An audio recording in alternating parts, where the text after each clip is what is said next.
ಇಡೀ ಜಗತ್ತಲ್ಲಿ ಶ್ರೀಮಂತರು ಆಗ್ತಾನೆ ಹೋಗ್ತಿದ್ದಾರೆ, ಬಡವರು ಆಗ್ತಾನೆ ಬರ್ತಿದ್ದಾರೆ. ಯಾಕಂತಂದ್ರೆ ಇದಕ್ಕೆ ಇನ್ನೊಂದು ಸಾಲಿಡ್ ಥಿಯರಿ ಸಿಕ್ಕಿದೆ. ಅದೇನಂತಂದ್ರೆ ಪಾವರ್ಟಿ ಪ್ರೀಮಿಯಂ ಅಂತ.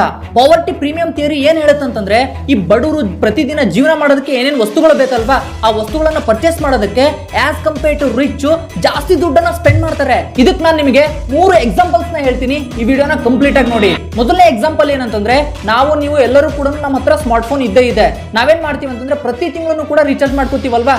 1.5 GB ನಾವು ರೀಚಾರ್ಜ್ ಮಾಡ್ಕೋತೀವಿ ಅಂತಂದ್ರೆ 300 ರೂಪಾಯಿ ಖರ್ಚಾಗುತ್ತೆ. 300 ರೂಪಾಯಿ ಇದನ್ನ ನಾವು ವರ್ಷದಲ್ಲಿ 13 ಟೈಮ್ ಮಾಡ್ಕೋತೀವಿ. 300 ರೂಪಾಯಿ ಇಂಟು 13 ಅಂದ್ರೆ ನಾವು ಮಲ್ಟಿಪ್ಲೈ ಮಾಡಿದ್ರೆ 3900 ರೂಪಾಯಿ ಬರುತ್ತೆ. ಬಟ್ ರೀಚ್ ಯಾವ ರೀತಿ ಯೋಚನೆ ಮಾಡ್ತಾರೆ ಅಂತಂದ್ರೆ, ಯಾಕೆ ಒಂದೊಂದು ತಿಂಗಳದ್ದು ರೀಚಾರ್ಜ್ ಮಾಡ್ಕೊಳ್ಳೋದು, ಒಂದೇ ಸರಿ ಒಂದು ವರ್ಷದೂ ರೀಚಾರ್ಜ್ ಮಾಡ್ಕೊಳ್ಳೋಣ ಅಂತ ಅವ್ರು ಯೋಚನೆ ಮಾಡ್ತಾರೆ.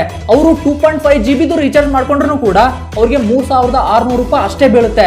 ಯಾಸ್ ಕಂಪೇರ್ ಟು ಬಡವರು, ಶ್ರೀಮಂತರು ಒಂದೇ ಸರಿ ದುಡ್ಡನ್ನ ಪೇ ಮಾಡಿರೋದ್ರಿಂದ 300 ರೂಪಾಯಿ ಜಾಸ್ತಿ ಉಳಿಸ್ತಾರೆ.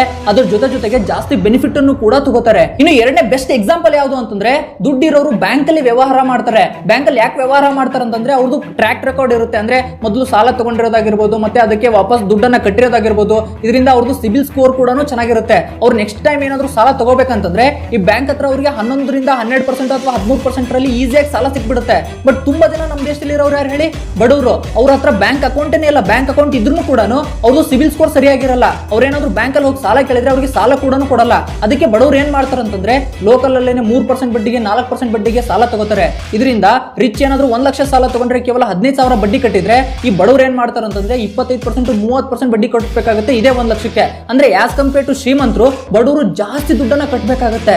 ಇದು ಯಾಕೆ ಕಟ್ಟಬೇಕಾಗುತ್ತೆ ಅಂತಂದ್ರೆ, ಜಸ್ಟ್ ಬಿಕಾಸ್ ಅವರು ಬಡವರು ಇದ್ದಾರೆ ಅನ್ನೋ ಕಾರಣಕ್ಕೆ. ಇನ್ನು ಮೂರನೇ ಬೆಸ್ಟ್ ಎಕ್ಸಾಂಪಲ್ ಯಾವುದು ಅಂತಂದ್ರೆ, ಈ ರಿಚ್ ಪೀಪಲ್ ಮತ್ತೆ ದುಡ್ಡಿನ ಬಗ್ಗೆ ನಾಲೆಜ್ ಇರೋರು ಹೆಲ್ತ್ ಇನ್ಶೂರೆನ್ಸ್ ಮತ್ತೆ ಟರ್ಮ್ ಇನ್ಶೂರೆನ್ಸ್ ನ ತಗೊಂಡಿಟ್ಕೊಂಡಿರ್ತಾರೆ. ಈ ಹೆಲ್ತ್ ಇನ್ಶೂರೆನ್ಸ್ ಮತ್ತೆ ಟರ್ಮ್ ಇನ್ಶೂರೆನ್ಸ್ ನ ತಗೊಂಡಿಟ್ಕೊಂಡಿರೋದಕ್ಕೆ ಒಂದ್ ವೇಳೆ ಜೀವನದಲ್ಲಿ ಏನಾದ್ರು ಹಾಸ್ಪಿಟಲೈಸ್ ಆದ್ರೆ, ಅವರು ಈ ಹಾಸ್ಪಿಟಲ್ ಆಗಿರೋ ಎಲ್ಲ ಖರ್ಚೆಲ್ಲ ಬಂದಿರುತ್ತಲ್ವಾ, ಇದನ್ನೆಲ್ಲಾನು ಕೂಡ ಈ ಹೆಲ್ತ್ ಇನ್ಶೂರೆನ್ಸ್ ಕಂಪ್ನಿನೇ ಪೇ ಮಾಡುತ್ತೆ. ಬಟ್ ಬಡವರು ಏನ್ ಮಾಡ್ತಾರೆ ಅಂತಂದ್ರೆ, ನಾನು ಗಟ್ಟಿಯಾಗಿದ್ದೀನಿ ಬಿಡಪ್ಪ, ನನಗೆ ಯಾಕೆ ಹೆಲ್ತ್ ಇನ್ಶೂರೆನ್ಸ್ ಬೇಕು, ನನಗೇನಾಗುತ್ತೆ ಜೀವನದಲ್ಲಿ ಅಂತ ಯೋಚನೆ ಮಾಡ್ತಾರೆ. ಬಟ್ ಟೈಮ್ ಹಿಂಗೆ ಇರಲ್ವಲ್ವಾ, ಅವ್ರಿಗೂ ಕೂಡ ಯಾವುದೋ ಟೈಮಲ್ಲಿ ರೋಗ ಬಂದ್ಬಿಟ್ಟು ಹಾಸ್ಪಿಟಲೈಸ್ ಆದ್ರೆ 1 ಲಕ್ಷ 2 ಲಕ್ಷ 3 ಲಕ್ಷ 4 ಲಕ್ಷ ಎಲ್ಲ ಹಾಸ್ಪಿಟಲ್ಗೆ ಕಟ್ತಾರೆ.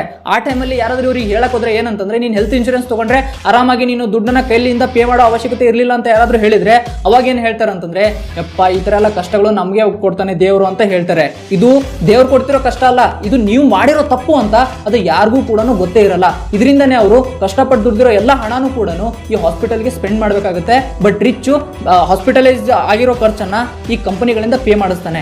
ಅದಕ್ಕೆ ನಾನು ನಿಮಗೆ ಮೊದಲು ಹೇಳಿದ್ದು ಏನಂತಂದ್ರೆ, ನಮ್ಮ ದೇಶದಲ್ಲಿ ಮತ್ತೆ ಇಡೀ ಜಗತ್ತಲ್ಲಿ ಯಾರು ಬಡವರಾಗಿರ್ತಾರಲ್ವಾ, ಅವರು ಬಡವರು ಆಗಿರೋದಕ್ಕೇನೆ ಪ್ರೀಮಿಯಂ ಕಟ್ಟಬೇಕಾದಂತ ಪರಿಸ್ಥಿತಿ ಇದೆ.